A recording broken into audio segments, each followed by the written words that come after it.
Hi అండి, welcome back to my channel. ఈరోజు మరో కొత్త వీడియోతో మీ ముందుకు వచ్చేసానండి. అదేనండి మామిడికాయ పులిహోర. సమ్మర్ సీజన్ వచ్చేసింది కదా, సో మామిడికాయలు మార్కెట్లో ఎక్కడ చూసినా దొరుకుతాయండి. వాటిని తెచ్చుకొని ఈ విధంగా మామిడికాయ పులిహోరని ఒక్కసారి ట్రై చేయండి. చాలా టేస్టీగా ఉంటుంది. కమ్మగా, నోటికి పుల్ల పుల్లగా ఉండే మామిడికాయ పులిహోరని మీరు కూడా ట్రై చేసి ఏ విధంగా కుదిరిందో నాకు కామెంట్ చేయండి. ముందుగా ప్రాసెస్లోకి వెళ్ళిపోదామండి. దానికోసం స్టవ్ మీద ఈ విధంగా తాలింపుకి ఒక గిన్నెని పెట్టుకొని అందులో తగినంత ఆయిల్ని వేసుకోండి. ఆ తర్వాత కొన్ని వేరుశనగ గుళ్ళని వేసుకోండి. ఆ తర్వాత కొన్ని తాలింపు గింజల్ని కూడా వేసుకొని వీటిని మంచిగా ఫ్రై చేసుకుందామండి. చూసారు కదా, ఈ విధంగా ఫ్రై అయ్యాక ఇందులోకి ముందుగానే తుంచి పెట్టుకున్న ఎండుమిర్చిని కూడా వేసి కాస్త ఫ్రై చేసుకోండి. అవి కాస్త ఫ్రై అయ్యాక ముందుగానే కట్ చేసుకున్న పచ్చిమిర్చిని కూడా ఇందులో వేసుకోండి. పుల్లగా ఉండే పులిహోరలోకి పచ్చిమిర్చి చాలా టేస్టీగా ఉంటుందండి. సో పచ్చిమిర్చి ఖచ్చితంగా వేసుకోండి, చాలా బాగుంటుంది పులిహోర.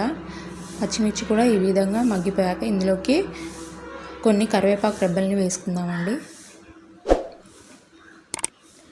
ఇవి కాస్త క్రిస్పీగా అయ్యాక ఇందులోకి తగినంత పసుపుని, అలాగే టేస్ట్కి తగినట్టుగా సాల్ట్ని వేసుకొని మంచిగా కలిపేసుకోవాలండి.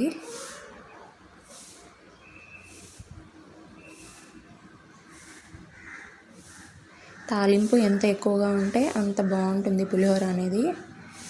సో ఇప్పుడు ముందుగానే తురిమి పెట్టుకున్న మామిడికాయ తురుని ఒక హాఫ్ కప్పు వరకు వేసుకోండి. దీన్ని కాసేపు మగ్గనివ్వండి.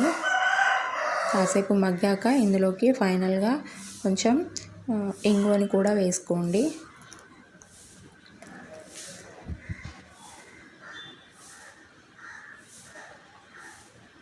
అంతే అండి, తాలింపు రెడీ అయిపోయింది.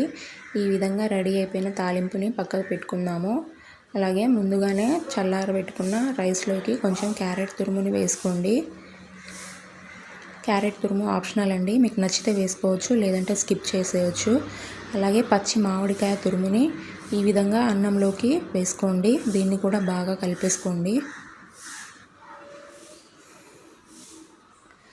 అలాగే ముందుగానే సిద్ధం చేసుకున్న తాలింపును కూడా వేసుకోండి.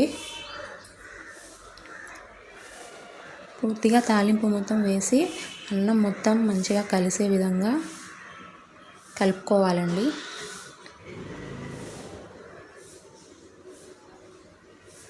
ఇక్కడ టేస్ట్ని చూసుకొని సాల్ట్ తగినట్టుగా వేసుకోండి. అంతే అండి, మామిడికాయ పులిహోర రెడీ అయిపోయింది. చూస్తే నేను నోట్లో నీళ్ళు ఊరుతున్నాయి కదా. సో ఒక్కసారి ట్రై చేయండి, మీకు ఎలా కుదిరిందో నాకు కామెంట్ చేయండి. అలాగే వీడియో నచ్చినట్టయితే లైక్ చేయండి, మీ ఫ్రెండ్స్ అండ్ ఫ్యామిలీకి షేర్ చేయండి. నా ఛానల్ని సబ్స్క్రైబ్ చేసుకోండి. Thank you for watching.